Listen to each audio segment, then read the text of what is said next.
You're very welcome back. This is still the Super Morning Show on Joy 99.7 FM, but of course, it's also the AM show on the Joy News channel on your multi-TV digibox. We're also on channel 421 of your DSTV, and you're very welcome to this special section of our programming.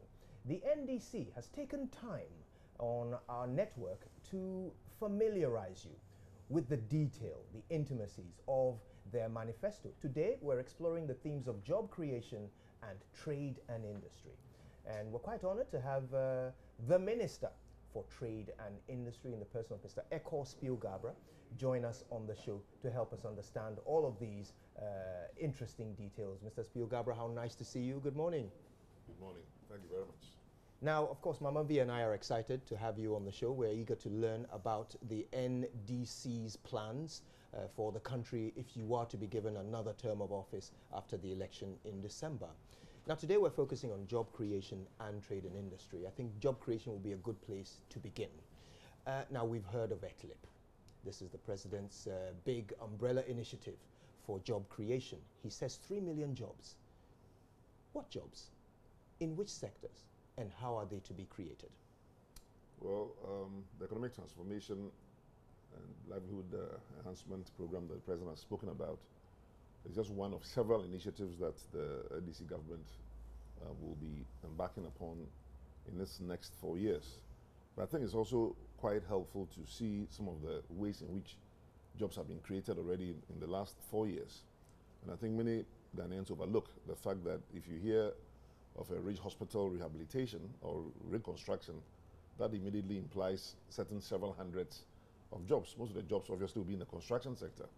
If you hear of a Kwame Nkrumah interchange construction project, which now I believe taxi drivers and trotro drivers call Dubai in Accra, that of course also involves a lot of new jobs that have been created. If you hear the President wants to build 200 new secondary schools and more than 100 of them are at different stages of construction and many have been commissioned, all those projects would have involved creating numerous jobs. But because it's infrastructure, most of them will be in the construction industry. But then once the school has been commissioned, each of those schools will need anywhere between 35 and 50 teachers, depending on the school intake and the subjects being taught, etc. And so teachers will get additional opportunities to work. And it also then creates opportunities for people to go to teacher training colleges. Same for the hospitals. If you hear there's a hospital that's being built on the University of Ghana campus with nearly 500 beds, there'll be doctors that will be needed, there'll be nurses and a whole range of other workers, health sector workers that will be needed. If you hear that there's for the first time in Ghana, another military hospital being built in Kumasi, then there again, all those people in the area beyond the construction phase have all the ancillary opportunities. There'll be kitchens in the hospitals for catering people, for cleaners, a whole lot of work that any of these projects call for. So sometimes there's specific job creation opportunities in the infrastructure that is being talked about may not be as well clear enough to the population. If you hear that there's $1 billion being invested in the ports of Tema for a rehabilitation project, $1 billion, you don't throw the money in the air. It's human beings working there assiduously for many, many years to get that port to be dredged, deeper, bigger boats to come in. When those big ships are coming in, they'll need lots of dock workers and a whole lot of people to make that whole dockyard and that whole port more viable. Same for Kotoka International Airport. If the airport is expanded, it means more airlines can land, more people can have their baggage of the new conveyor belts that have been built. You may need more immigration officers and more customs officers, etc., etc. But at the end of the day, the key to job creation is not simply government jobs, where you'll be on government payroll, which is what many people think job creation is about. The government has only between 650,000 jobs in the public service, all teachers, all doctors, all civil servants, policemen, military, what have you, fire service officers. But the population of Ghana, 27 million thereabouts. So that means that the majority of jobs must be created in the private sector and by the private sector.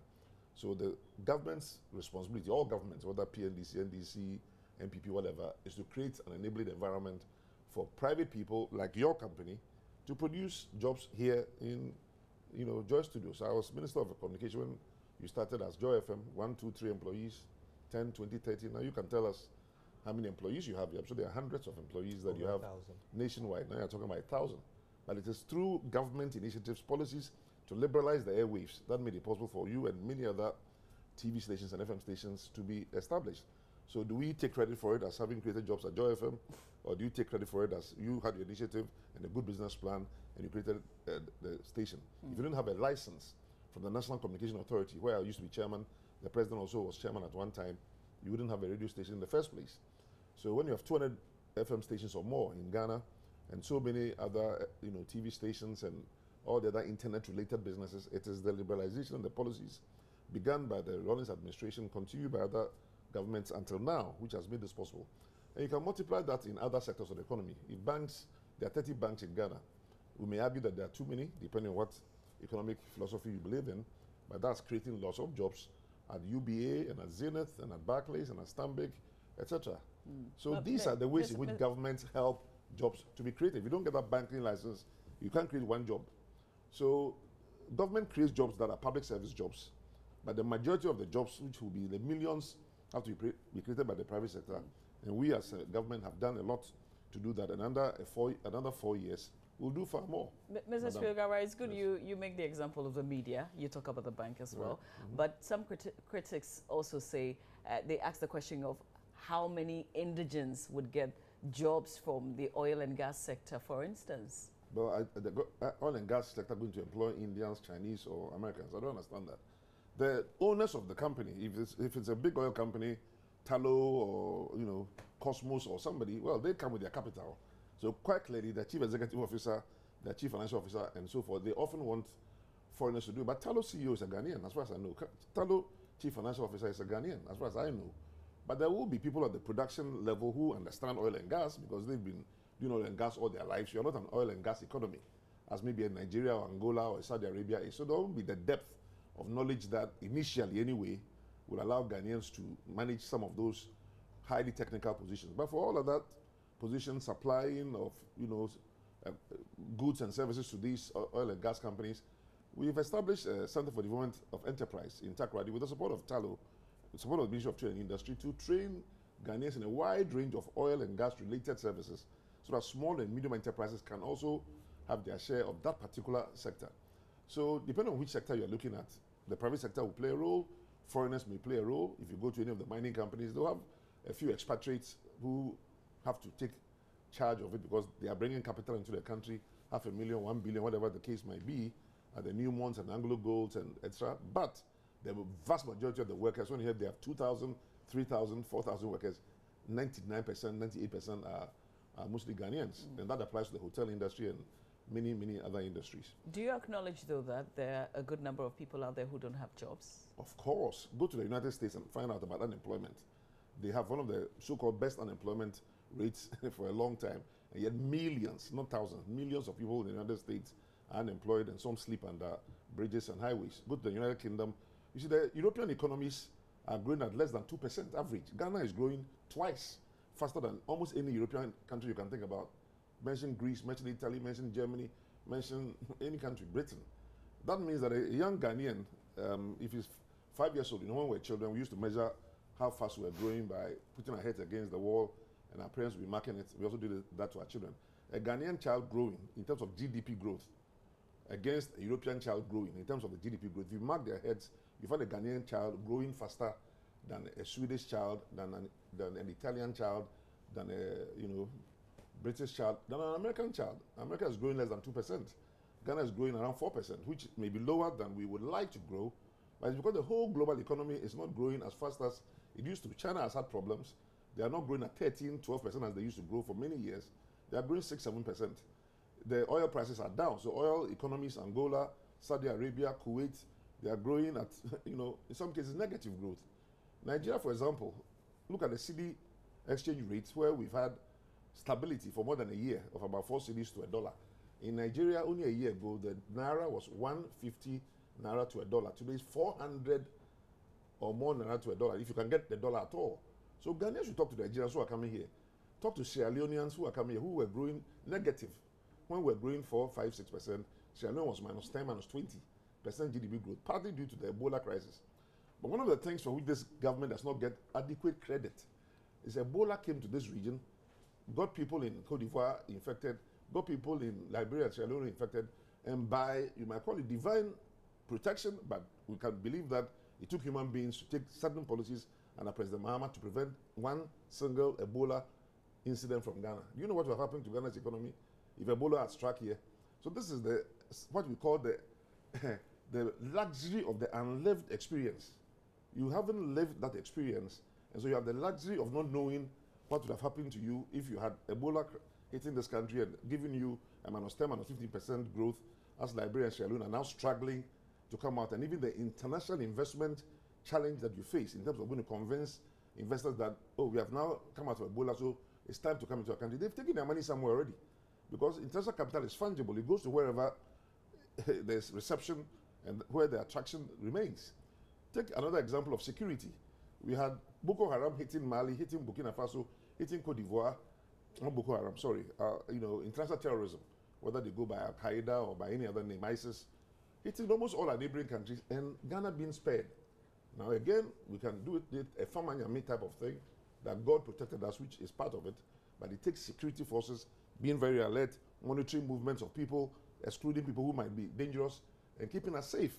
Because 2 or 3, international security bomb type incidents in Ghana, and everybody else who is interested in investing in the Ghana Trade Fair Company Limited, which we are currently evaluating bids from powerful companies that want to put hundreds of billions, millions of dollars into our economy, they won't be here. The Volta Star Company in Japan, where international investors again are interested in buying some shares to run the company alongside with the government. Even the Commander Sugar Factory, where again international investors with local partners are looking to enter with very powerful equity to reduce government's debt. You won't get such people coming in if Ebola and security issues were not being taken care of by the Mahama administration. But you won't get that much credit for it, because people just get to the fact that, oh, life is normal and we go to work every day, we get up every day, and there's peace and security, and our policemen are on the streets. And so what is that? Why would a country like Nigeria, as powerful as they are, with an army that has gone to war before, when there was a Biafran war, whose army is 4 or 5 times bigger and more resourced than Ghana, not be able to put a Boko Haram to bed and to identify young girls who have been kidnapped for I don't know how many years now? But we don't have that problem here. And so we may take it for granted that everything is fine, and by changing the government, we will make more progress. As Nigerians, when they responded to the message of change, and they brought in a new government, they are regretting it, because the economy has changed, and most people are running away and looking for havens here in Ghana and other places. Dr. Spiogabra, Mr. Spiogabra, pardon me. You talk about the luxury of the unlived experience. Yes, very sir. interesting concept here. So we didn't get Ebola, Right. but in Not by accident. but in spite of the fact that we were spared Ebola, we still have companies who are having to downsize because of the difficulties of doing business in our country. Correct. Electricity bills high. Yes. Taxation and so forth. We didn't get any of these terror attacks. Sure. Yet, in spite of that, some of our sectors of the economy, agriculture, which used to be the largest, grew by 0.04% last year. So if we were spared some of these difficulties, and in spite of that, we still were not able to live to our potential, can we still call that a win? Can we call that progress? The potential of any country, it's always either the glass is half empty or it's half full. You have to compare Ghana's performance to its neighboring countries. So electricity was a problem and power was a problem. Ghana, in spite of that, under President Mahama, is the country with the second highest penetration of electricity in the entire sub-Saharan Africa. Over 80% of our population have access to some electricity. Well, you've hooked them up. Well, we've hooked them up and they're using it. The prices may be high. There was doom so for a little while. The president said, I'll fix it. And here today, I'm sure we'll agree that that problem has been fixed to a large extent. There'll be occasional little problems, transformers blowing out here, some maintenance challenges, electricity corporation or transmission challenges. But in terms of installed capacity, we've almost doubled Ghana's installed capacity from less than 2,000 megawatts, for the whole country to nearly 4,000 megawatts for the country. A neighboring country like Nigeria, which has had oil and gas for more than 30, 40 years, and which should be near 30, 40,000 megawatts, has only 5,000 megawatts of installed capacity. Talk to any friend who has been in Nigeria today and where they have 3-4 days of continuous blackouts in most cities in Nigeria. And that is an industrial, a competitor to Ghana if you want, even though we're also in the ECOWAS region. So we can always expect more, and there's nothing wrong with that. We should want to be a Usain Bolt of economic development and always run and win gold medals. And indeed, we win. Highest ranking sub-Saharan African country after South Africa. Now remember that South Africa is a highly urbanized country because of the apartheid regime. So all black people in particular, colored people, have to move from little villages to areas where the white population could control them. So an urbanized South Africa with 80% power access means that the lines are not being stretched to many, many villages. Most people are in Pretoria, in Durban, in Cape Town, in Johannesburg, and such places. But here we have hamlets of 30 people, 200 people, 70 people, 500 people, sprinkled all over the country. So if your electricity can reach those people, it means that somebody wants to do a small industry. That's what somebody can talk about one district, one industry. Why? Because there's power there. You can take your oil palm and grind it and produce some oil, some palm oil out of it. You can take your shea butter and grind it with electricity and get some shea butter out of it. You can take your rubber latex and do something with it and export some of it, through the Ghana rubber estate, etc. But somebody brought the power there. Under the MPP, they didn't add 1 megawatt of power to our total power consumption in 8 years. I hope you know that. Power has something to do with, the capacity of human beings who are trained to take advantage of the power. Educational system. Under this government, under the previous NDC government, we liberalized the educational system. That's under Rawlings to allow private citizens to own, all kinds of tertiary institutions. There are now more than 80 of them. So we are training people. When they come out, some will be industrialists, some will do other things. But under the NPP government of 8 years, we didn't see any additions to our universities or to our polytechnics. You see, so these are the drastic and dramatic differences between an NDC government and an NPP government. Again, we're focusing here on the addition of infrastructure, the extension of electricity. But the all businesses, of which involve job creation and money in people's pockets. But the businesses are saying they can't afford the electricity. Well, would they rather go back to the era of generators? You see, if you do a calculation of the average Ghanaian, when we had a doomsaw, sometimes we forget to do the proper cost-benefit analysis. You're a hairdresser, or you're a barber, or you have a cold store. Electricity is not regular. It comes on 3 hours a day, 7 hours a day. What does it do to your business in terms of the real cost? Can you operate regularly for a whole 12-hour shift, or you can only operate 4 hours or 6 hours? Were you able to expand your business and employ more people? Were your customers satisfied when they come in and you're cutting their hair or washing their hair and the power goes off and the hair has shampoo or whatever it is in it, and I don't know what happens in the hair. But isn't that why? When you calculate the cost benefit of having regular supply of electricity, even at a so-called higher cost, versus the cost of your putting diesel into generators and your upfront cost of buying a generator at between $15,000 to $30,000, depending on the size of your property, you find that you're actually better off with a steady supply of electricity at what you may call higher cost. But remember, electricity is costed at kilowatt per hour. It's not just a figure in the air. Ghana's average electricity cost at below 15 cents per kilowatt hour, even for industry, and below 10 cents per kilowatt hour for residential customers, is still one of the cheapest in the sub-region. As I'm saying, other countries like Nigeria, Cote d'Ivoire, Burkina would like to have the kind of electricity we have and even pay more for it. They don't have it. And as we get to lower cost of electricity, solar, for example, used to be priced at about 20 cents per kilowatt hour. These days, globally, the price of solar power is coming down to 5 to 10 cents per kilowatt hour, depending on how you auction it and how you source it. In Ghana, we have wave power being tested in the Volta region, sea waves. We have wind power being tested. There are about 13 locations in Ghana, according to the Nordic countries, we can produce almost 1,000 megawatts of power through wind in Frama. The solar power projects coming on, 20 megawatts of a Chinese one in the central region has already been commissioned. There are a lot in the pipeline, which, if approved, depending on the financing structure, could bring us another 1,000, 2,000 biofuels. So is the cost going to get better, or we have to manage and deal with it? It will get better as you produce more and there's competition. That is how good the price of things come down. And so interest rates have been high. They will be coming down as the Bank of Ghana started pushing them down slowly.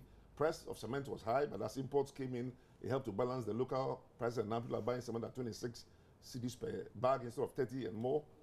And electricity prices will also come down once it stabilizes and considerable power comes in.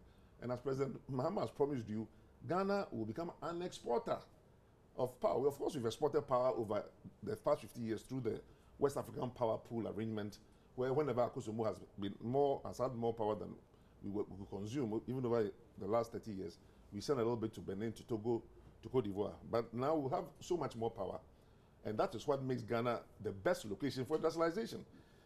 The Chinese government, for example, has written to us with a long list of hundreds of thousands of their companies which they would like to relocate to a country like Ghana. So recently I had to go to China just to respond to that initiative, hold a meeting with some 100 businessmen and women, promise them that we'll come back next year with a Ghana-China Investment Forum.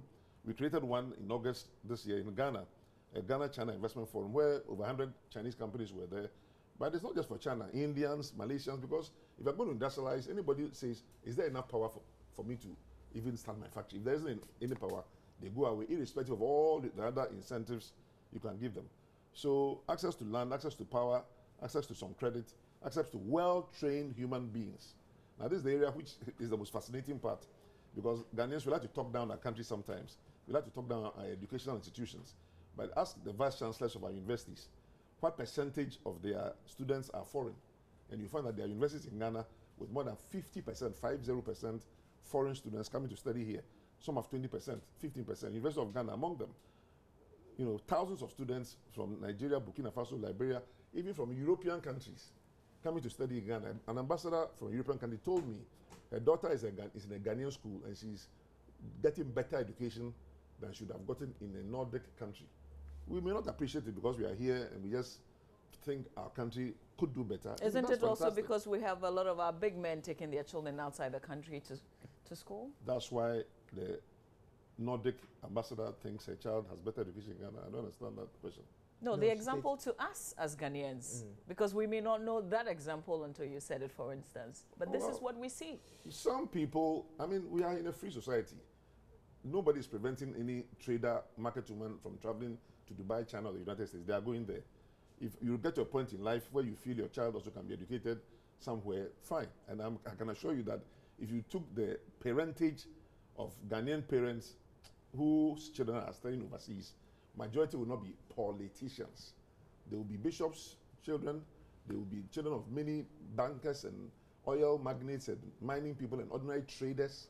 But yes, there will be some public servants, not just politicians, even civil servants and public servants who can afford for their children to go overseas. Even right here in Ghana, if you go to Kaswad, over 100 primary schools that call themselves international. Something international. They're all international, by the way. Just Kaswa here alone. And almost all over Accra, Kumasi, Koforidua, every primary school and the kindergarten is something international.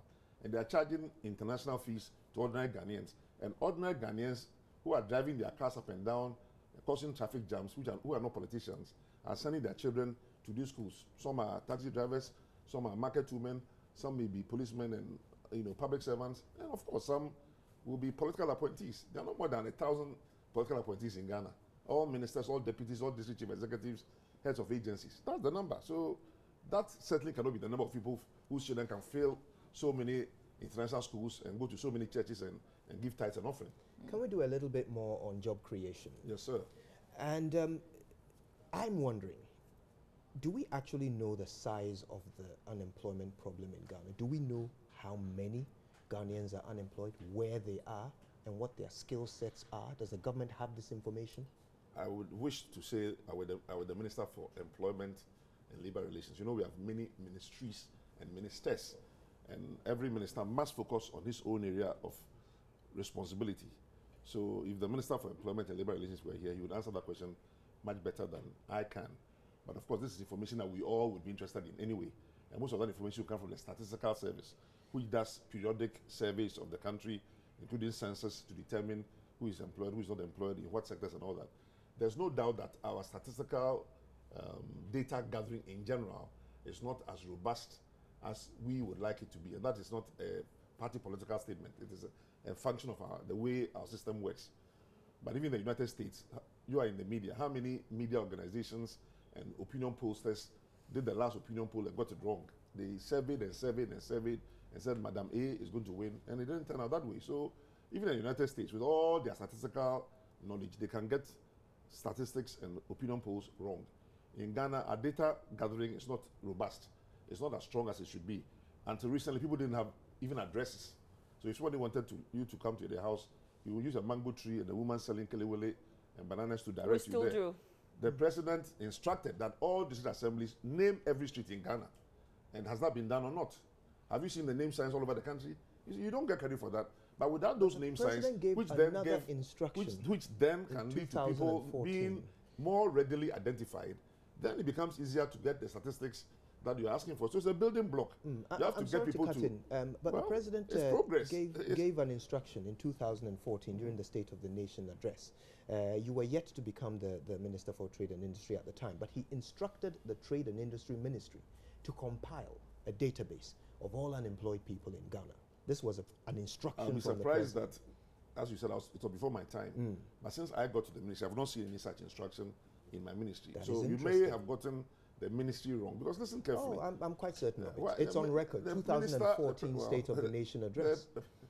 The president is more likely to address this to the Ministry, of Labor and of Employment and Labor Relations. That is their responsibility. We will verify that. But now we are all interested in the labor statistics because it works for everybody. Ministry of Education will be interested, Ministry of Health will be interested, Ministry of Trade and Industry will be interested. If you ask the Association of Ghana Industries, which is a private sector organization, to give you the statistics about employment in their own sectors, it's a problem. So without they can't give you that information. That's private sector. So you can blame government, but government relies on all of us to provide accurate information, which people often don't give. Fair enough. If you go to the ports, you find that 60% of all import declaration forms, which are by private sector, is false. Where the goods are coming from, you won't put the right information. What's the quantity of the goods? You won't put the right information. What is the value of the goods? He or she will put the right information. And so therefore, because when it's going to avoid some taxes or some levies or what have you. Mr. Speaker, and that makes it difficult, therefore, to have accurate information if we will not disclose the information. And so now we are moving to a digital world. It is more difficult to plan, and yet we plan. You still build a Commander Sugar factory, knowing it will employ people. You may not know where the people are coming from in terms of which village has the highest unemployment rate and the demography of the people, whether they are Christians or Muslims or Trees or Dagombas, but they employ people eventually. So if you what you're have an saying account interchange, people get employed. You may not have all the statistics of who has been employed and which ethnic groups they came from, what religion they have, which might be of interest in general. But again, even at the airport, when you arrive, there's a small immigration card. If that card goes beyond a few questions they're asking you, the passenger yourself will be angry and frustrated. But they could ask you a lot of questions about your religion, about your educational background, etc., etc. So you can have more robust information about the demography of who arrives in Ghana and who goes out. But it's a very simple card where you've been, your passport number, the flight of the plane, your age, your date of birth, passport, and that's about it. Because after a certain point, people get frustrated. We must work collectively, all governments, not NDC, MPP, PNC, on improving our data collection. But as I've said, even the United States, with over 200 years of independence and one of the most robust academic, research infrastructure, highly electronic, emails are everywhere, social media everywhere, they get their opinion polls wrong. And how that happened, you and I can debate it for a whole day. Let me just before you can, let me just remind you, you're still watching the AM show, some 28 minutes after 8. We're live on Joy FM on the Super Morning Show as well. My name is Mama Vio Swabwaja here with Kojo Yang, and we're hosting Mr. Spio Gabra, who's the Minister of Trade and Industry. This is a paid-for conversation by the National Democratic Congress. You wanted to come in with something? Indeed. We're learning about the NDC's manifesto and their plans for job creation and trade and industry. Now, I'm particularly interested in the plans for job creation, and this is a question that I actually have for all political parties. Because in the absence of this data, which you've admitted as a country we haven't done very well in collecting, in the absence of this data, I wonder how accurate any job creation policy can be, because you don't know the skill set of these unemployed people, you don't know where they are. So when you set up an initiative, you set up a sugar factory, you set up this, you set up that, how are we able to determine that the jobs that will be created are suitable for those who don't have jobs? Right. And that they are being created in the areas where those people live?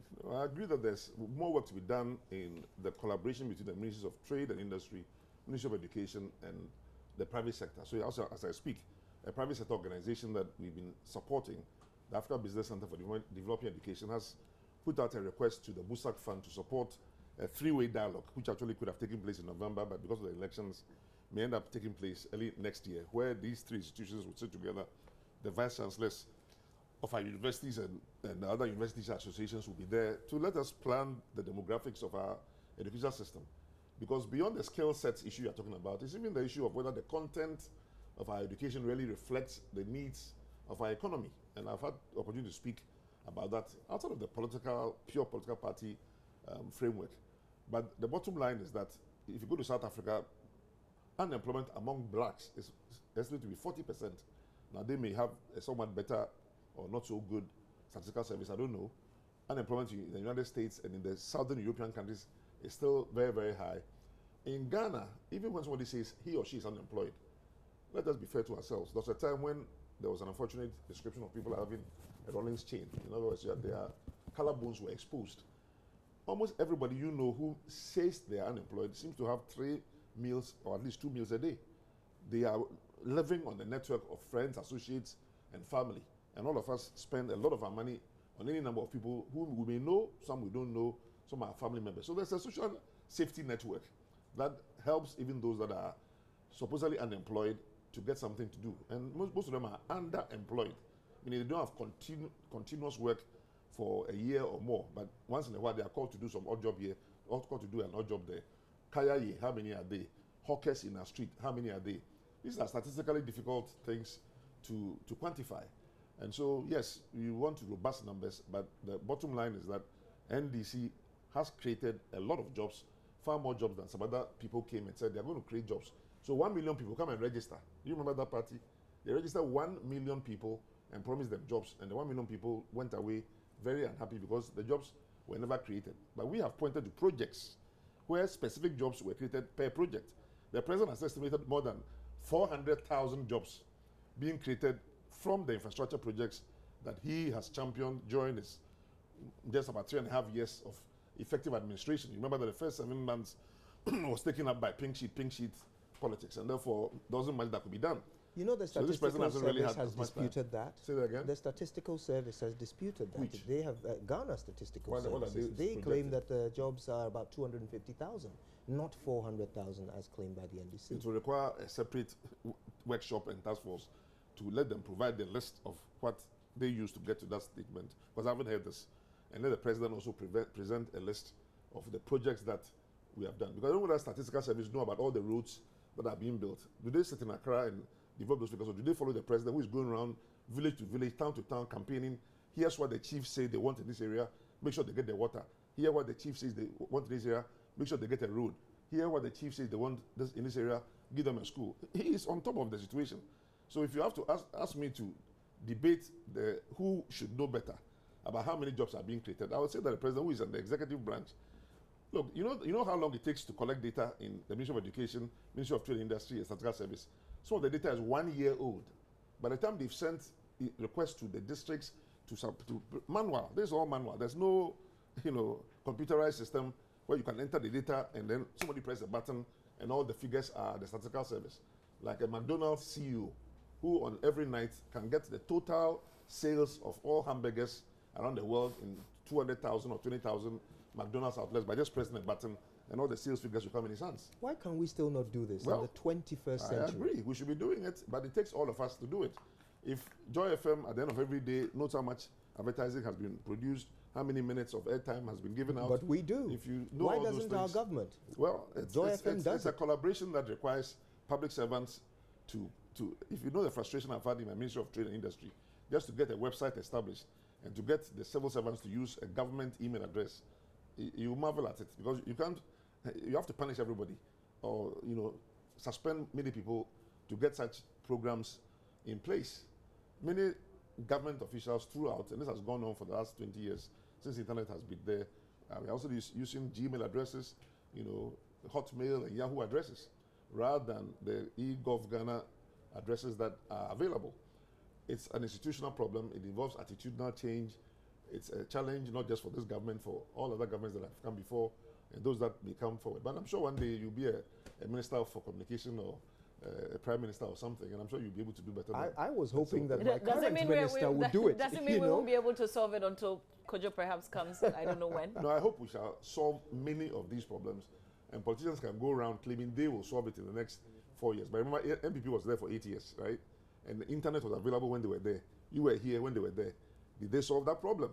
So you can ask me why it hasn't been solved, but I'm giving you some of the explanations. Some of these explanations go beyond any one political party, because the people you have to solve it with are mostly public servants who must collaborate with you in order for these problems to be solved. And I'm saying that it is not as easy to say that solve it and it gets solved as may be the case. So like Mama B is saying, nevertheless, jobs are being created, because you can go to Rich Hospital today, if as journalist, and ask the chief engineer or the contractor, can you tell us how many jobs you've created here? And he can go to his payroll and show that over the last 3 years or 4 years we've been rehabilitating this hospital, these are the jobs we've created. And you can repeat that in so many other places. So you get at least a sampling of the actual jobs that are being created, because we are talking about job creation. Under the next NDC administration, we want to put a lot of emphasis on value addition and natural resource beneficiation. So if we have iron ore deposits in some parts of the country, we want to get them into the value chain of the iron and steel smelting industry. We've had bauxite deposits for many years, but because of the international way in which the major aluminum companies, the Reynolds, the Icons, the Alcoas, the Kaisers, have tried to cut up the bauxite industry. It's very difficult for small countries by themselves to gain full control over the aluminum industry. But that's one of the objectives we have to work harder at it. Under the Kwame Nkrumah regime, as you know, until today, the Europeans or the multinationals will take our bauxite, go and process it in Jamaica, bring it back as alumina into the Valco plant to be smelted into aluminum, before aluminum industries can then do our roofing sheets and our pots and pans. They've always been afraid of having any one country have the entire process in that one country. So Guinea doesn't have it, which is one of the largest bauxite deposits in the world. Ghana doesn't have it, and Jamaica doesn't have it. And yet we need to fight that current situation. The other, industries like the rubber industry, where again we have a very good rubber industry in Votakrady, but they're processing ordinary rubber into latex and exporting it to Europe.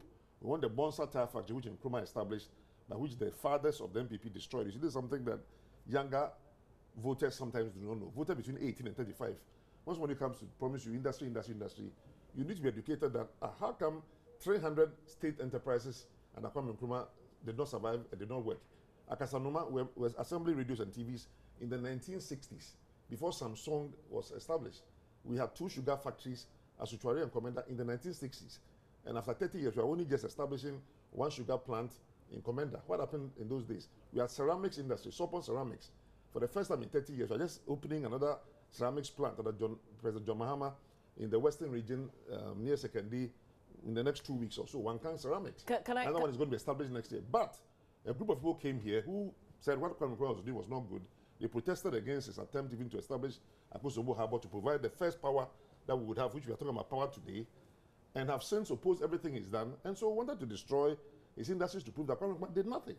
So the 300 industries he established, plastics, leatherware, footwear, Bokatanga Tomato Factory, Kumasi Shoe Factory, were destroyed, and it's President Mahama, whose father was a CPPP person, like my father, who is today trying hard to revive these factories. So don't let anybody from MPP come and tell us about industrial development. They are killers of industry. How is Commander Sugar Factory doing now? Is it open? Is it running? It's going to be running by this weekend, next week, because we are just organizing the sugarcane farmers. Again, you see, people forget that many agro industries are seasonal. There are times of the year you can't get pawpaw. There are times of the year you can't get mangoes. There are times of the year you can't get sugarcane. Sugarcane usually grows, the harvest time between October and around May, June, and that's where crushing of sugarcane takes place.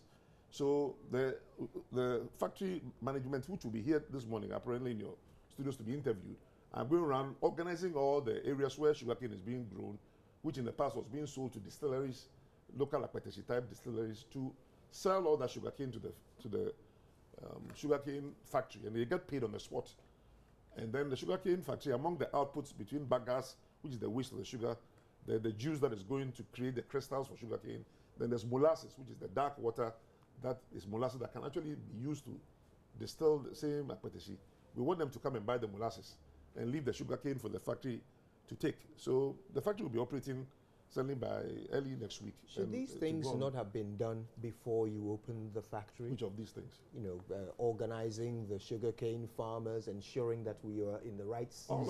All of that. No, you can't ensure the right season. It's the God and the weather which takes so we didn't know in advance when we would be having sugarcane? The factory is a 6-month cycle factory, and all sugarcane factories in the world do not produce 12 months in a year. So this is what I'm educating Ghanaians about. We spoke to some experts. We spoke to some experts in South Africa who only shut down for 1 month in a year, for half of a month. I can't say I know the seasonality of South African sugar. They have very extreme seasons. They have winter, they have summer. Now we have more regular seasons. And I'm saying maybe it's the differences in the seasons that allow different parts of their country to grow sugarcane at different times. Are we selling our sugar already? Is it on the markets? No, it's not in the open market yet. Do we even have customers? The quantity, Guinness, all the breweries want the sugar. And we have a choice of packaging them small, and letting every Ghanaian taste Commander sugar so they can politically and psychologically be content with the fact that, oh, I've eaten or drank Commander sugar. Or just sell bulk to major off-takers, like the breweries who are willing to buy all of the sugar. So you have deals. Commander can produce. Yeah, you have deals with these proposals breweries on the table. Why? Because the Commander Sugar Factory, even at peak performance, will not produce more than 10% of Ghana's entire sugar requirements. So there'll be lots of importation of sugar for the time being. But since we are also looking for investors to come and help in the management and to reduce the government's debt by putting equity into it, and there are 5 companies that have already made proposals, and 1 or so will be selected hopefully in the next week or so. So are we selling off the factory? Not selling off the factory. We are seeking equity investment in the factory to reduce government's debt. You know that among the things that even our opponents accuse us of is that we have a higher debt than we would like. The government itself has accepted that, yes, we would like to reduce our debt. And one way to reduce your debt is when you've taken a loan, which is what happened in this case, from the Indian government to build a factory. You can then get somebody else to say, here's equity, here's $20 million to take interest in that factory so you can pay off your loan. So you're selling shares? You're selling shares in the factory, correct. What percentage? Up to 70%. So somebody wants 55, 65, 70, fine. So the government will still be there. It will be majority privatized. Majority privately owned, but government will be there to keep an eye on it. And the sugar industry, the fact that there are so many investors means some will also like to invest privately in their own sugar projects. So some of them have traveled all the way to the north, some have gone to the Sutuari area to look at land availability. That is the real challenge. At what point did government decide that this was the way forward to sell 70% of Commander Sugar Factory? Certainly since I became Minister of the sector. But I believe it was always part of the idea that government does not intend to be a manager of 100% enterprises where possible, unless it can be proven that we have enough experience in the area. And unfortunately, in sugar manufacturing and sugar processing, because of what the MPP did to the Commander Sugar Factory and the Sutuari Sugar Factory, we've lost 30 years or more of experience and expertise in the industry. So there are very, very few Ghanaians today who can say, I've managed a sugar factory in Ghana before, or even in Mauritius or Sri Lanka. So we have to have foreigners come and help us to manage that factory, but they're not helping us just for free. They're putting their money on the table. So they have skin in the game, as you call it in the investment banking world. Now, you say there are proposals from companies to buy. No, bids, actual bids. Bids. That the transaction advisor is working on. Have we signed any deals? No, not yet. No. So we don't have a single confirmed customer. Also, customers, that's different. I'm talking about equity investors. No, I'm talking about customers. Oh, the customers are, it's also under negotiation. There's a committee working on. Do we have even one? I've mentioned some names, by the way, which maybe I shouldn't have mentioned. But I'd say beverage industries, they will be happy to buy all the sugar from you. Do we have any agreements? How much are they going to buy it for? Have they seen the quality of the product? They've seen the quality of the product. They know what is going on. They visited the factory. Journalists have gone there. And there's nothing to be worried about. Have we got quality. any deals with even one customer? You get as many deals as you want. I'm saying that there are a number of marketing decisions that have to be taken at the management level of Commander Sugar Factory. I don't want to preempt the decision of the management. I'm the policy maker. I have helped to bring that factory about. My predecessors did a good job. The president did a good job in making this thing happen. I inherited it. I've taken it to the next stage. There's a lot to be done, especially in the agronomy area. There's a $24.5 million additional Exim Bank loan to help with irrigation and to expand the area where the sugarcane crop will grow. Because the critical ingredient to making the factory efficient and profitable is for the factory to dictate its own raw material production. If you are dependent on outgrowers only, which even private tomato factory in Winchi and Tichiman have experienced, is that when the tomato grows, after you've signed agreements with the farmers, some may choose not to sell to you. and they sell to somebody else, and you can take all of them to court if you want. Shall we talk cashew? Yes, madam. Because there were some liquidity challenges with some of the processing companies. How successful have you been in solving? Well, not so much liquidity problems, but the liquidity problems were related to access to raw cashew nuts. Ghana produces about 70,000 or 65,000 metric tons of cashew per annum. And our local, it used to be 12 or so local processing plants, maybe they may be 11 now because one I heard was selling his equipment, have the capacity to process all that raw cashew nuts. So the challenge was, should we allow the raw cashew nuts to be bought by certain intermediaries and sent mostly to India to be processed there, so they benefit from the value addition from the price of the raw cashew and the finished cashew, or should we do our best to save most of the cashew here in Ghana and process it? And so early this year, the ministry attempted, after consulting with the stakeholders, to come out with what we called a 2-month window, during which we will try to keep as much of the raw cashew nuts in Ghana as possible and use our processing plants, most of which are in the Brong-Ahafo region, by 1 or 2 hours, actually also in the Greater Accra region, to process this cashew. But as you may know, there was some misunderstanding, some issues raised in Parliament. The intermediaries who make the money and those who buy it also in India threw a lot of noise into the air. People didn't really understand what was going on. It looked as if the ministry was doing something wrong. So the whole thing was suspended. And because the atmosphere has not been, the need for understanding has not been complete, we expect next year. We are now working with a sugar development board, oil palm development board, and a cashew development board.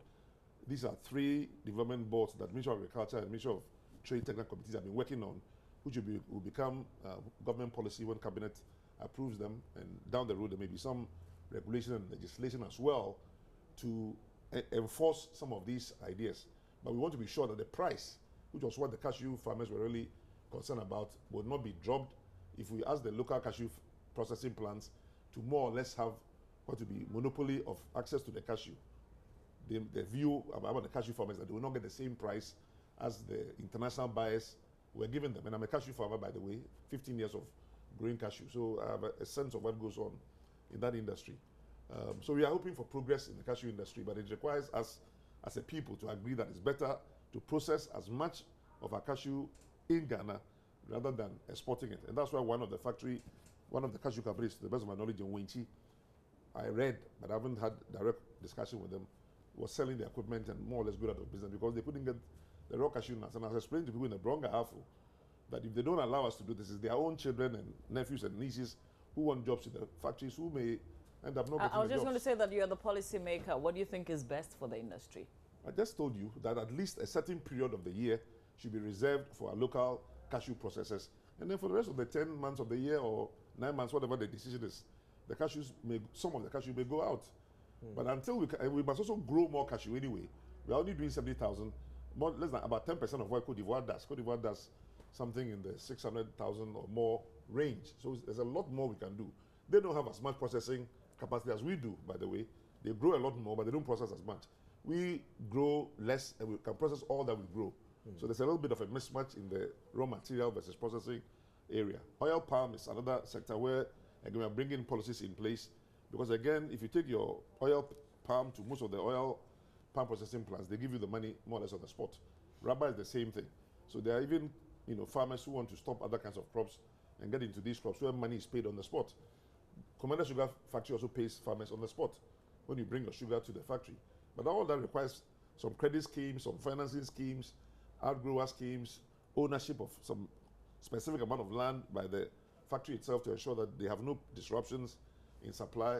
It's a big subject which can be readily discussed in just a 1-hour program. Agro industry is very important for Ghana. The NDC government has done a lot, and of course will do a lot more when voted for a second term under President Mahama. Well, President Mahama, at the height of Dumso, said that smart businesses are not laying off workers. As a Minister for Trade and Industry, did you agree with that statement? Well, I think his point was that all economies go through cyclical situations. So if you are a smart industry in Nigeria and oil prices come down from $90 a barrel to $50 or $45 a barrel, you have to take certain decisions. You can decide that Nigeria is not a place worth staying at all, so you are closing down and going to Ghana, Cote d'Ivoire, Angola, or somewhere else. Or you can look further to the future and say, well, oil prices have always been cyclical. So while I may have to lay off some workers now, I'll retain most of my workers for the time when the prices come up and for me to do my business. And I think it was that message about, think about the long term, don't think only about immediate situation, because the power situation will be fixed, and he's fixed it. So if you lay off your workers now, you are now going to have to go and look for either the same workers or other workers, which may even cost you more in terms of training, loyalty, and all kinds of things, and that you've lost. So it was a message for each company to look at their own specificity, but this is a very industry level, firm level, micro decision making for chief executives to decide the best way to go. And of course, you're trying to protect Ghanaian workers from being laid off. So I think it's something that you, as a Ghanaian who may have cousins and nephews looking for work, would want to support. That yes, if we can get employers to keep my cousin and my nephew in the job rather than laying them off, then it's good for me, my family, for the country, for the community. So you're speaking as a head of state at that level, yes. So you agreed with the president addressing companies that were being forced to do less business, to lay off I don't think workers, anybody make less forces money. any company to do less business. And Every company, as I'm saying, takes their own business plan into account. Every company knows where their finances is coming from, whether it is money they had to borrow, and therefore maybe expensive money, or whether it's equity that they got from friends. They know where they have got their equipment, whether they have joint venture partners, they know their market. It's a firm level decision that companies have to decide one by one by one. So you agree given a that broad, those companies that laid off workers were not smart? well, I'm saying that you can emphasize the words in order to create a certain effect. I'm trying to. Well, they're not I'm my trying, words. I'm trying to deal just with. wondering I'm if trying to you deal with the agree spirit. with them. I'm trying to deal with the spirit of the. First of all, I'm assuming you are quoting him right because I wasn't present when he made That's that exactly statement. what he said. Yes, smart businesses. I'm saying I'm even do not lay assuming off for your credibility workers. that you are quoting him correctly, and I'm saying that that statement, when I hear it, I go to the spirit of the statement that we want to protect Ghanaian workers from being laid off. Or would you like to encourage the laying off of Ghanaian workers? Certainly not. Very good. So if you don't want to encourage the laying off of Ghanaian workers, and the president also doesn't want to encourage the laying off of Ghanaian workers, That and he says means try those and be who do it smart, are not smart. and don't lay off those workers. If you want to feel that the president said the wrong thing to protect your brother and your sister who needs a job, fine. But he said at the time to protect Ghanaian workers, please employers, don't lay them off because the future is bright. The power situation will be fixed. Tariffs will be managed. Any excess, billing that is going on, we'll try and correct it. So think about tomorrow and the next day rather than immediately when things may look a little tough. So if you go to school and you're having problems with your classroom, does your father say quit school because you're not doing well and you're getting C's and D's? Or does he say be smart and stay in school and try and get a better grade? Same kind of analogy. Let's talk about Made in Ghana. Sorry, No, that's fine. Go ahead. Let's talk about Made in Ghana. Now, you have been compelled on some occasions to actually be fairly critical about some of the things that your own party in government have done regarding purchasing Made in Ghana, because the president gave a directive that all government institutions should buy Made in Ghana furniture and fittings for their facilities. Then Parliament went off to buy Chinese chairs. But no, Parliament is not under the control of the executive. It's an independent arm of government based on the kind of constitution we are running. So they can be persuaded, they can be encouraged, they can be educated, but they can take their own independent decisions. But have other government But I think they've learned from the avalanche of criticism they got from the general public, not from the president, not from me, but the general public was not happy about the way Parliament procured. And I'm sure next time they're going to procure any goods that could be procured in Ghana, they'll pay more attention to it. On our part, for the first time in Ghana's history, even though many presidents have come up with different policies about Operation Feed Yourself, eat what you grow what you eat, and all of that, this is the first time in Ghana's history, to my knowledge, that the president has commissioned a group of people, mostly private sector people, into a Made in Ghana committee, a permanent committee, cited in the Ministry of Trade and Industry, making the minister the chairman, and tasking them with coming up with a range of policies which have been approved by cabinet, put into policy documents, cut down to size, department by department, ministry by department. I've written letters to all the ministries saying, ladies and gentlemen, here's the Made in Ghana policy. Implement it, or else you can face some sanctions. If you're going to buy clothing for your uniforms for your services, and there are uniform manufacturers in Ghana, buy from them. If you want sandals for school children, because of government policy, find the Kumasi Shoe Factory to produce those sandals. Boots for the military, immigration. If we just maintain that alone, beyond all the other macroeconomic and microeconomic problems we have, you see a significant increase in production, a significant increase in employment, which you and I and everyone is concerned about, significant increase in the money in people's pockets in terms of salary increases, etc. Just that. We are buying our own. So state protocol, foreign guests are coming, you got to serve food to them. Make sure the food is Ghanaian. Make sure the drinks are Ghanaian. Serve them palm wine. If you're going to drink some so-called foreign liquor, you have whiskeys and things which may not be made in Ghana.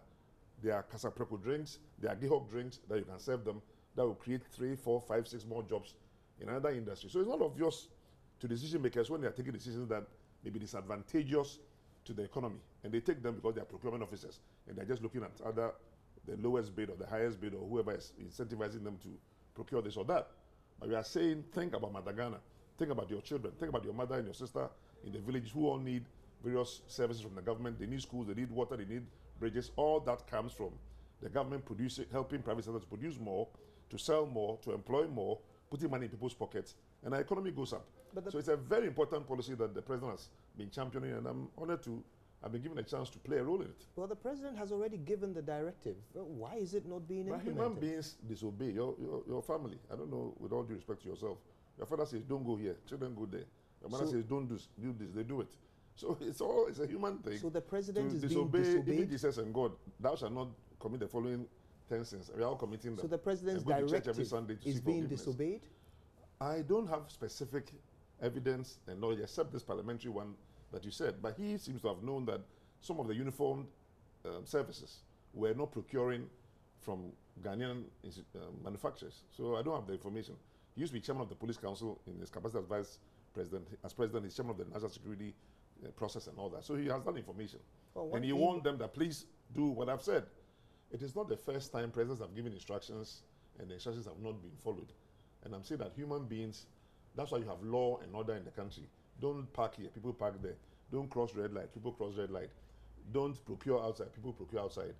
You may want to impose sanctions, you may want to impose punishment, or you may want to encourage them to appreciate the value for themselves and the merit for themselves of following the instructions. So at this point, the Made in Ghana policy is a public persuasion process. But at some point in time, regulations and legislation may be necessary to sanction those who, for whatever reason, don't want to see the light and who may benefit from procuring elsewhere. It may seem obvious to you, but I don't know whether, multi-choice as a private company, multi-TV as a private company, or multimedia as a private company is a strong supporter of the Made in Ghana campaign, and therefore, when you are procuring any number of things for yourselves, you are currently doing that. I do not know. But the Made in Ghana campaign is not just for the public sector, but public sector has a higher responsibility because we are using taxpayers' money for our procurements. So as we sit here, we've been trying to procure a Katanka car for the Ministry of Trade and Industry just to encourage them to produce more cars, even if in the short term they may not be as good as a Nissan or a Toyota, because even those countries, the Koreans who produce Kias, Hyundais, Datsuns, in the past they're not that good, but after 30 years of getting repeat business, improving their research and development, maintaining standards, now they become internationally competitive. Are you using a Kantanka yourself? We've procured it and we're waiting for the supply. We've ordered it more than 3-4 months ago. And that will be your personal vehicle? No, the whole ministry. I may use it. Other people can use it. My attitude to cars in the ministry is anybody can use any car I have. And even when I'm not in town, my cars are there for anybody else to use. I don't personalize vehicles. I'm a little concerned about the difficulty with implementing this Made in Ghana policy at the government level, because to my mind... In my ministry, everybody wears Made in Ghana clothes from Monday to Friday. So we don't have any Friday wear policy. It's the first time in the history of the Ministry of Trade and Industry or in any government agency that all workers in that ministry, voluntarily, nobody gets punished if they choose to wear something else, wear clothes like this that are either made in Ghana or sewn in Ghana, tailored in Ghana, etc. Yes, but to help our seamstresses, our tailors. I guess the thing is, why can't that be replicated? Exactly. It takes time. You know some people who voted against, who demonstrated against value-added tax. A good initiative. Unless 15 years later, we still think it was bad. President Lawrence was bringing in something called value-added tax. You ask him about Made in Ghana. And some people said, no, kumi preku, semi preku, we will not accept value-added tax because it will bring wachi price, your Gari price will go up. And they argued and debated on your television sets. And some Ghanaians who had never experienced that were also frightened. And they also, when they demonstrated, 4 people died. But today, that same party, MPP, when they came to power, were able to use that value-added tax that we used to create Ghana Education Trust Fund to put all kinds of infrastructure in schools, buses, laboratory equipment in secondary schools, to also use it for national health insurance. Mr. So I'm trying to answer your question by the fact that in the short term, people may not always respond favorably to good public initiatives. But 10 years later, 50 years later, they say, oh, actually, what we did wasn't that good. They won't admit it, of course. Kumi Preku, say me Preku, we me Preku. Very unnecessary demonstrations, kill people. VAT is in Ghana today doing a great job, and those people have not forgiven. So I guess with time, we don't have a lot of time. With time, people will accept the Made in Ghana campaign and implement it and enforce it. And as I said, if the government monitors it, you vote President Mahama again into power, and we monitor it for a year, and people are not going with it, we can introduce legislative instruments in Parliament to penalize people who don't go along with it. All right, our time is almost up. Yeah. I wanted to talk about cement because it's also been very topical. Of course. The seeming price war amongst the brands, and also the cost of doing business in Ghana, which is high. I have heard that you had a personal agenda. There was something that you were driving in terms of the high cost of. So can you just box the two up quickly for us? Cement is simply a matter of the growth potential of this country. Now, if you hear the president wants to build 200 secondary schools, that's a lot of cement that must go in there. If you hear of many roads that have to be built, bridges have to be built, that's a lot of cement going in there. But we as a government, knowing the project, if you look at the manifesto of the NDC, even MPP or any other party, there's a lot of cement in there. It's not mentioned as cement. It's mentioned as hospital. It's mentioned as school. It's mentioned as police station. But cement has to go in there. Now, the cement manufacturers may or may not be seeing the growth path of the economy and therefore how much cement will be needed. So those who are just here now think it's enough and nobody else should bring in any more cement. And if we did that, the price of cement would still be 30, 31, 32, 33. But we allowed a certain amount of cement to come in, and immediately that has allowed the prices to get into 26, 27 cities, which is a little bit more affordable. And in fact, the prices can come down even further. At the same time, there are at least 5 companies that want to establish additional cement processing plants in Ghana. So again, if the economy wasn't good, the cost of doing business was bad, if Ghana didn't have enough power, these companies will not be coming, some of the biggest cement makers in the world, to put in another 3 million metric tons of cement over the next 2-3 years. Moroccans are coming to do it, Ghanaians want to do it, French want to do it, and maybe some other Asians Chinese may also want to do it. We're terribly sorry, but we've just been informed that our time is up. We've been having a very engaging conversation with Mr. Eko Spio Gabra. He is Oh, right. Actually, we've been informed that we have the opportunity to extend slightly. Just before we go back to the issue of cement and, of course, the cost of doing business in Ghana, I'd wanted to say about the Made in Ghana policy. Would just one email to public procurement not sort this out?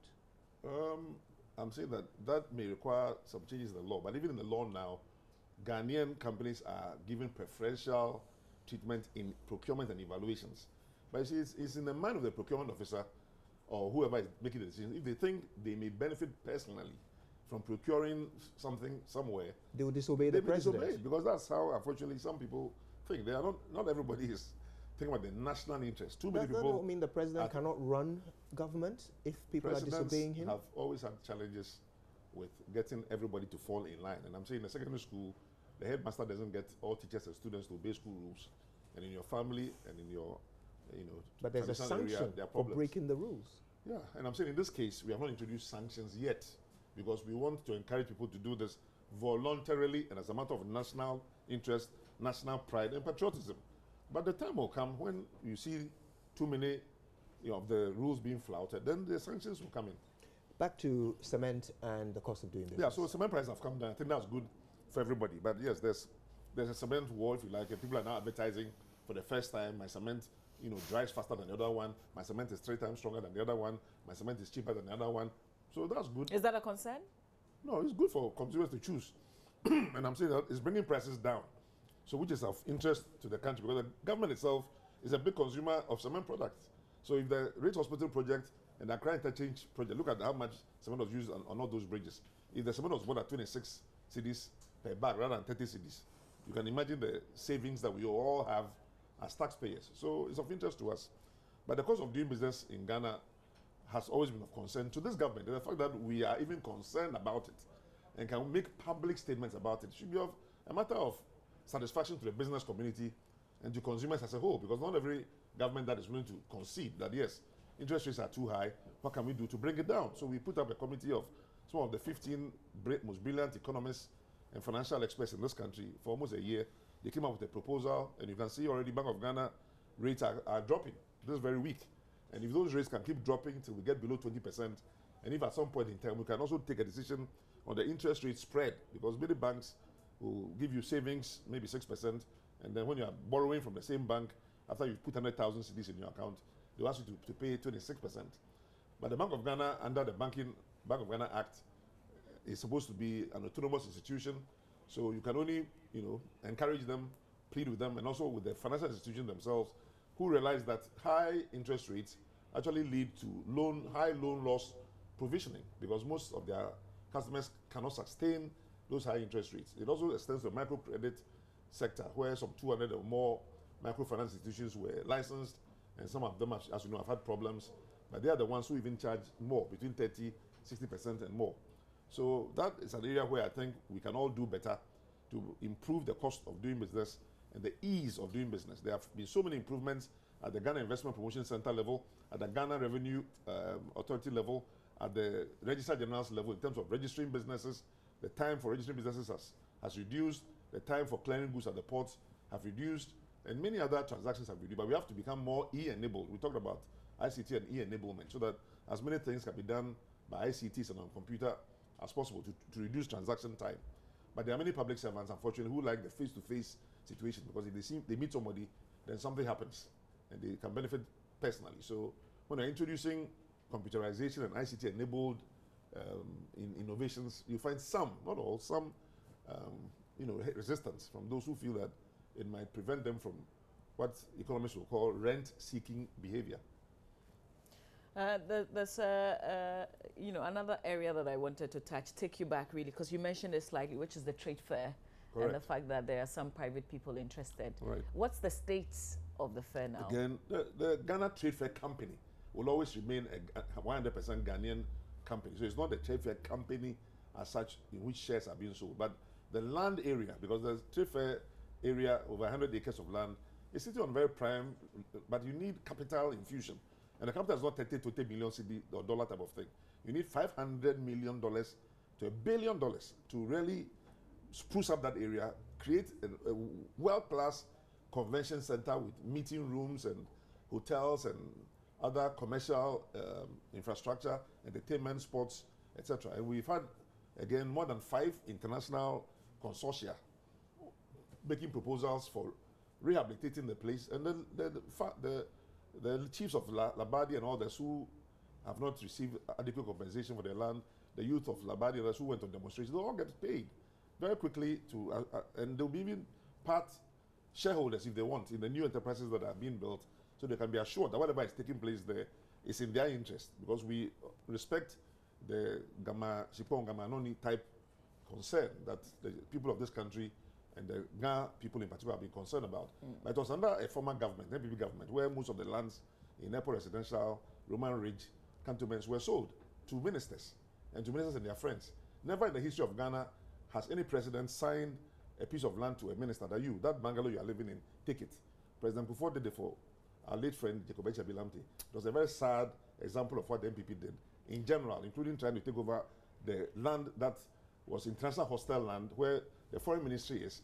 And it's iconic because the Mandelas, the Mbekis, the Sam Nuyomas, and almost the liberation movement people, Mugabe, all knew that place. It was the international students hostel, which was iconic for African leaders. Wherever they came as young men, that's where they stayed. But NPP doesn't understand all this and tried to sell it to over 30 of their cronies. It's Professor Mills who said, no, we will not allow that particular land to be sold and allow the foreign ministry to be built on it today.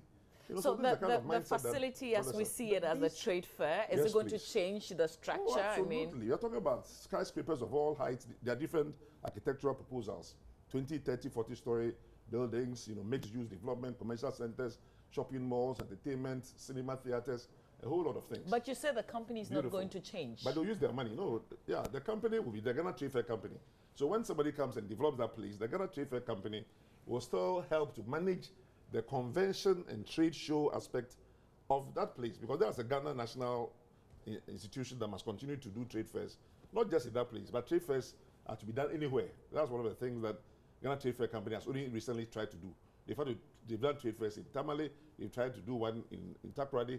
They're trying to move the trade fair and exhibitions around the country. They're also authorized to do trade fairs even outside Ghana, but because of costs and so forth, they've not been able to do that. So we attend other people's trade shows, but Ghana Trade Fair Company is not really able to work with Ghana Export Promotion Authority to hold trade shows in China, in India, in America, and expose Ghanaian products. So that the Made in Ghana campaign, beyond simply helping us to wear and use Ghanaian products, will now be moved to Nigeria and Zimbabwe for them also to. So who are these enjoy people Ghanaian who have products. showed interest? Oh, they are private consortia. I'm not going to mention their names here. But the process again is Are, are there any from our country? Oh, yeah. Oh, yeah. I mean, Ghanaians are doing very well in that whole process. And a decision will be made, hopefully, by the cabinet in the next few weeks. Agreements will be signed, and we will see progress. If you say in the next few weeks before this year ends? Yeah, that's what I'm saying. You see, in the past, before an election in Ghana, no foreign investor would want to come and talk to you about anything. But as I sit here, I'm looking at some 5 to 10 different projects, all of which involve various kinds of foreign investors. And I'm not saying because you're going to have election, you are not coming anymore.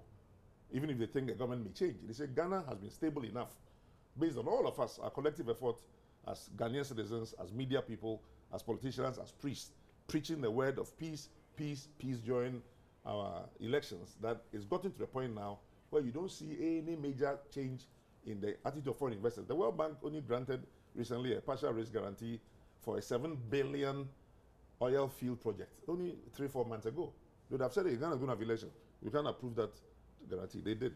And I'm saying that there are foreign investors looking at Japan textiles, looking at a trade fair, looking at Commander Sugar Factory, looking at 2 or 3 other Abosso Glass Factory, this one, the Bonsa Tire Factory, all now, and many others. So elections, possibility of governmental change is not reducing the appetite for foreign and domestic investors, because almost all these investments also involve Ghanaians, because that's one of the messages we've been preaching as well, that even though the Ghana Investment Promotion Center Act allows 100% ownership of foreign businesses in Ghana, we do not encourage it. And anybody who has come to my office, I've told him, who are your Ghanaian partners? I'm not going to impose any partners on you, but I'd like to see Ghanaian local content in that project you are going to establish. Otherwise, you won't get my encouragement, even though the law allows you to do it. Because you're going to come to Ghana and use our land, use our human resources, use our financial systems, sell to Ghanaian, use our electricity and our water, but you don't think Ghanaians are qualified to be shareholders in your company, then you're talking to the wrong minister. So those are all things that we have been encouraging to strengthen the Ghanaian private sector and let them play the role that they need to play to create the jobs and the opportunities that we've been talking about. You mentioned the local content yes, and the law. There's even a policy coming on that. There are people who have even been complaining, even though there is the law, that they are not benefiting. No, the law now applies, and the policy and the law applies to the energy and the oil sector.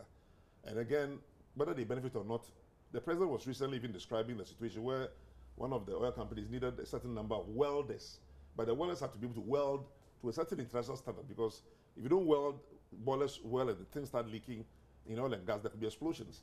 We couldn't get enough people, according to the president, who were qualified enough for that particular company to hire more than 100. I think they needed about 300. So there are standards and there are vocational and technical skill sets that we now need to compete in the global age. And that's why the president has been putting a lot of emphasis on vocational technical education, on converting polytechnics to universities and putting more money into them and creating so many more institutions around the country, but which MPP somehow forgot to do.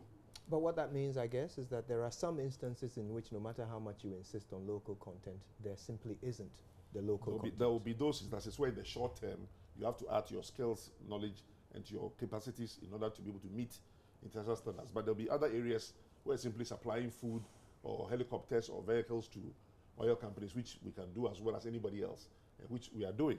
So it's a very relative matter, but all of which we end by saying John Mahama has done a good job for Ghana. He's kept us safe, he's kept us secure. We have seen physically the infrastructure that is going on, which have created lots of jobs, put money in people's pockets. There are many things that we could do. Even the United States have not finished all their development. Look at what happened in the US government. Europe have not finished all their development. There's no country where all problems have been solved. But Ghana is continually solving these problems, and at this government, so when you hear JM, Tuaso, Tuado, Yano, it's better than those who say Ababase.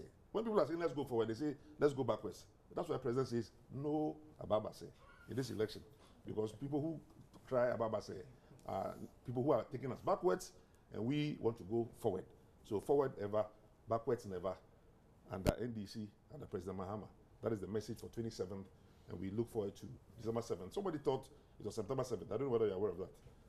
An opposition leader actually thought the elections We are going to appreciate your time this morning, Mr. Akosua Gabra. Thanks for spending this hour with us. At this, we must say again that is a paid-for conversation, time with the National Democratic Congress.